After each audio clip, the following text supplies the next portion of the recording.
Hey guys, what's up? It's Fern. Thank you so much for joining me for another Planty video. As you can tell by the title, today we're going to be talking all about trailing houseplants. So I'm going to be giving you 5 of my favorite trailing houseplants that I grow in my home and 5 of my least favorite. I am going to go over the reasons why I like them as trailing plants and why I dislike the ones that I dislike. This is all obviously based on my personal opinion.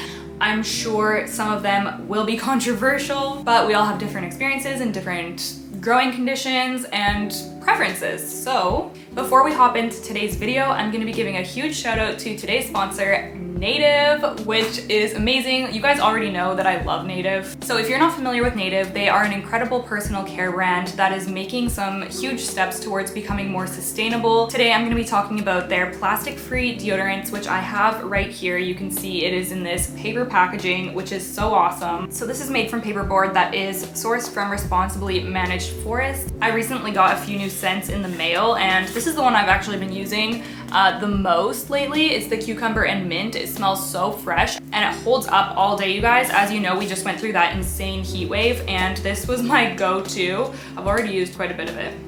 And they do not go on sticky at all. They dry right away. The other 2 scents that I'm trying are the eucalyptus mint, which is a very like traditionally masculine smelling scent.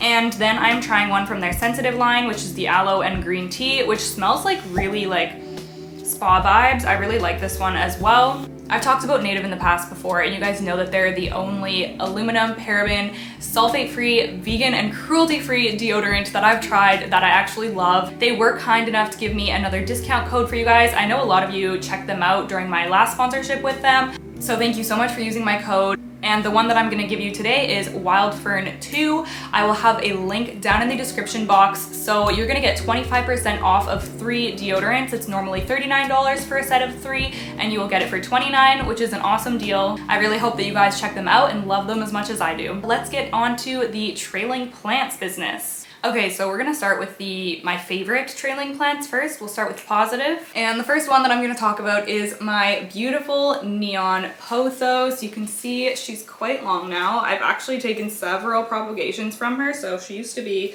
longer, but she is still looking quite lush. Now I like all pothos, honestly. I could put any of them on this list. They grow so well. I just especially appreciate the uniqueness of this one. I love the color, the really light green, and some of the leaves even get like a little bit of darker variegation, like you can see on this one right here. There. It's so cute.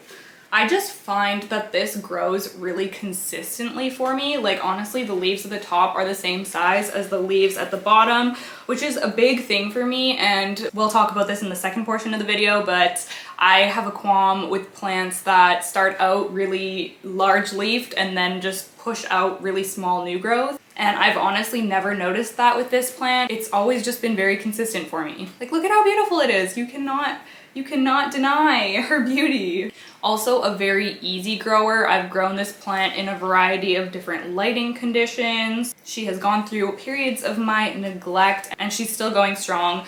Really easy to propagate as well. I've actually potted a bunch of cuttings back into the top. You can see right here, it's giving me a couple of new leaves off of the leaf cuttings that I potted back into her. I especially like the color of this one, especially in contrast with terracotta or with wood. I think it looks so pretty. I am a huge fan of neon pothos. I actually want to get a neon philodendron. I don't have one, I only have a pothos. Alright, so I do have a few Hoya on this list. You guys know that I am a huge Hoya lover. I just posted my Hoya collection a week or 2 ago. So the one that I want to highlight right now is Hoya cartesia. And the reason that I kind of want to talk about it is because I think that it is a great alternative to like the string of things plants, string of hearts, string of pearls, string of bananas, whatever. In my experience, it is so much easier than those plants. And something that I love about it is that it stays full at the top. Like, look at how lush that is. It's even putting out a bunch of new vines from the top. Whereas some of those string of things plants tend to just kind of like bald and shrivel and just are more difficult to kind of keep dense. It is a fairly fast grower. I can say it doesn't grow as fast as something like String of Hearts, but it's a reliable grower. As you can see, mine is quite long, and I've only had this for, I don't know, a year and a half, and it started off not trailing at all. In my opinion, it gives off the same look and same vibe as something like String of Hearts. So if you're looking for that kind of look, but something a little bit hardier, then definitely look into Hoya cartesii. I think that it is a really great option. Okay, next, I'm sure that this guy does not come as a surprise. It's probably in my top 3-ish favorite trailing houseplants. This is my burrow's tail succulent, or Satum Morganianum, and here it is in all of its glory. I honestly do not pick this thing up very often. You guys know I usually just include B-roll footage or something like that, but I thought I would pick it up for this video, so it's a special occasion here on the channel. And the reason that I don't pick it up very often is because it is very delicate. Any like small knock of the leaves, they will fall off. Luckily, they're really easy to propagate, and I'm getting a really full plant because I always just pop the knocked off leaves back into the soil. I have another baby one. Actually, let me show it to you. This is my baby one. You guys can see a little update on this guy. It is growing so well. Look at that. It's just adorable. These started just from little one-leaf cuttings. So yeah, very cute. So yeah, this is a delicate plant. I guess that is a con. However, the pros just outweigh that con like crazy. I am absolutely in love with this plant. I love the way it looks. I love the color of it. It has that kind of like gray, greeny, almost silvery kind of hue. It is so pretty. I just think that it gives the coolest vibe. It's such a great grower. I just think that this plant is incredible. I will always be growing this in my home. If you're looking for something for a bright window that's low maintenance, that you just kind of want to let chill there and, you know, give it a drink every couple weeks, this is the guy. They are very fun to grow, and this is a really widely available plant as well. You can find this at most plant shops, garden centers, really affordable, and I just highly recommend them. Okay, next I'm going to be talking about a plant that I do get some comments about because it hangs right there in that macrame and it is visible in a lot of my videos. This is my Tratascantia. It was given to me as just Variegated Tratascantia. It is just the green and white version. I'll try to find the actual name and put it here on the screen. It's funny because I'm not a huge Tratascantia fan, but this one I love so much. It is so easy. If you watched my videos from a while back, you would know that I used to have a Tratascantia Nanook, and it was just such a challenge for me. It was constantly going brown and crisping, and it looked hideous, honestly. And I've also had just the regular Tratascantia Zebrina as well. Didn't like that. I just didn't love like the growth pattern, and I struggled with that one a little bit too.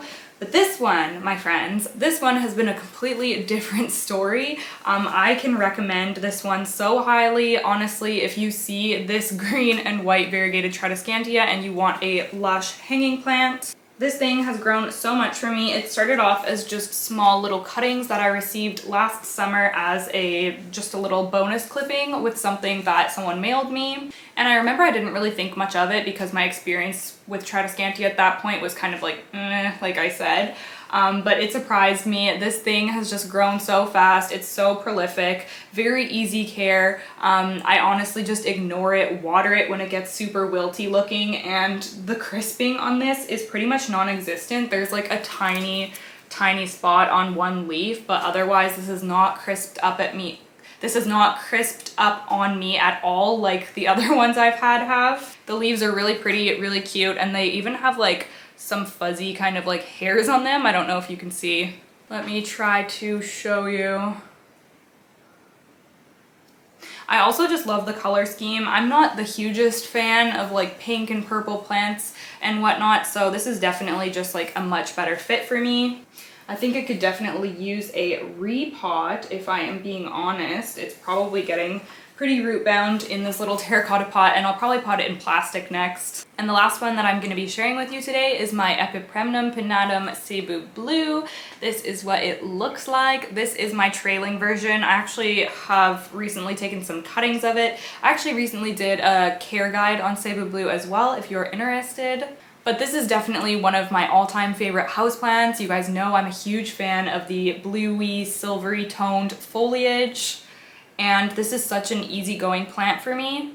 Some of you commented on that video actually that you really struggle with this plant, and I don't know, I guess we all have different experiences with plants, but this has just been a really great grower for me. It's kind of a plant that I can neglect a little bit and it doesn't do me too dirty. It's a very, very fast grower. It is always working on a new leaf. Like if you look at that, it's putting out a new leaf and it's already got new growth coming in after that as well.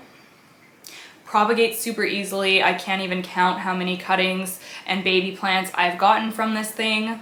I actually have some propagations on my prop wall going right now for me to pop back in here just to get a more full plant.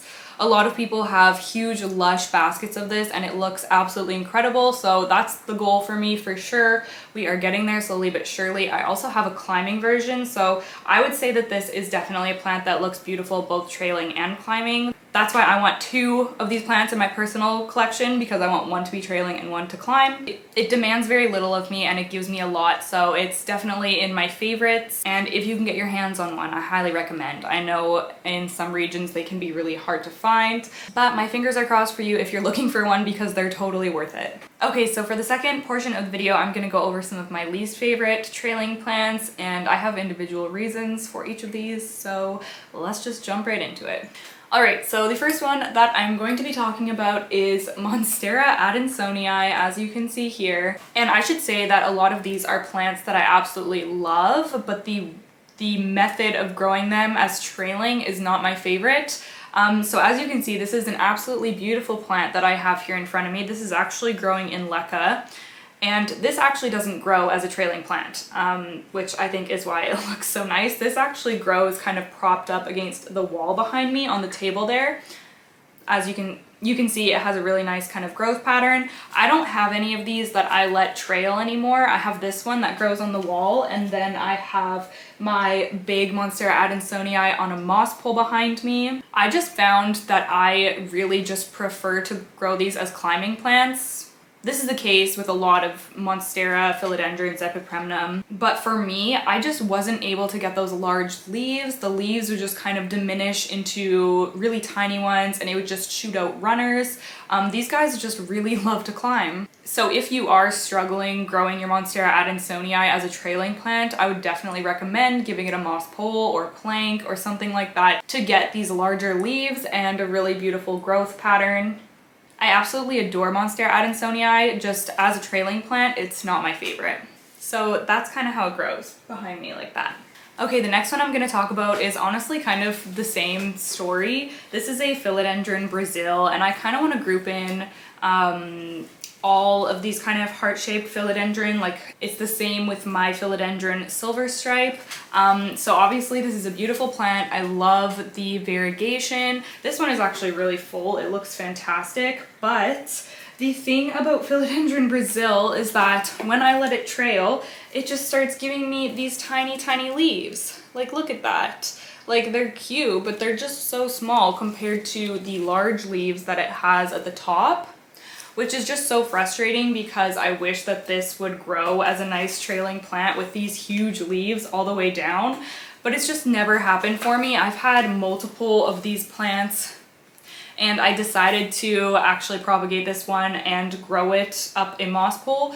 It's just starting out. Maybe I'll put a clip, but the propagations are just popping out new leaves, and hopefully within the next couple months I can pin some of them to the moss pole.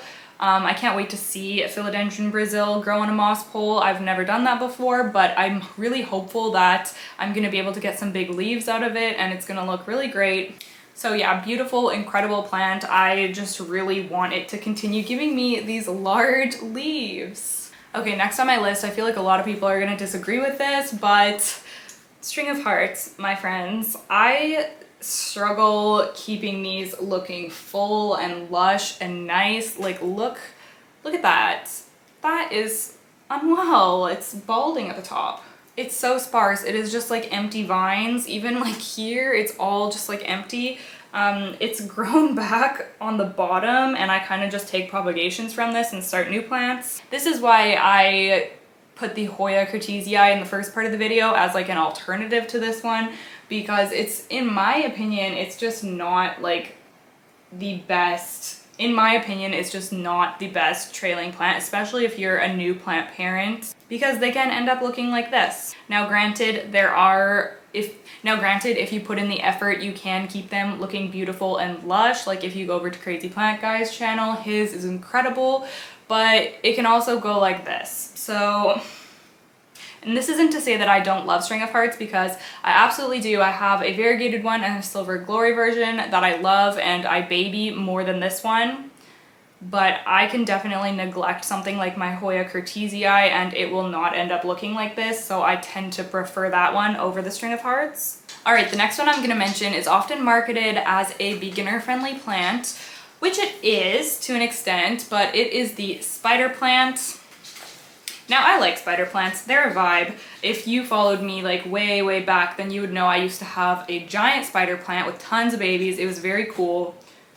No longer have that guy, RIP. But I honestly find it so hard to keep spider plants looking nice. Like, I'm constantly cutting off dead leaves and trimming the tips. These go brown at the tips so easily. It's like Dracaenas do the same thing. But I just hate the look of that. Like, I don't know, I'm just too particular about it to be constantly looking at these browning tips. Like, there's so many other plants that I could opt for that don't give me that grief. So I just think it's interesting that spider plants are so common. These also wilt a lot and will yellow and lose leaves if you underwater them.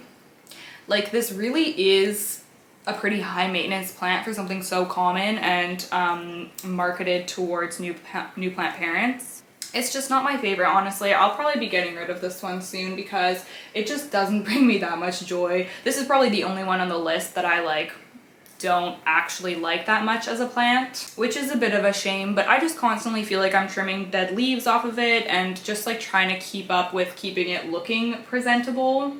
Yeah, sorry buddy. Okay, and then the last one on my list is tiny, on the brink of death here, but it's just an example of the plant that I'm going to be speaking about, which is string of pearls. Honestly, a lot of the strings of things, like string of dolphins I had way back in the day, and that was honestly like the worst plant I've ever had. It was awful. Yeah, I think these string of things, these like succulent string of thing plants can be really difficult. So I will show you this sad little thing. That is my variegated string of pearls. I'm so sad that this thing looks like it's croaking on me. I thought that we were doing it. I thought that this thing was happy, but I repotted it and now it just looks like crap.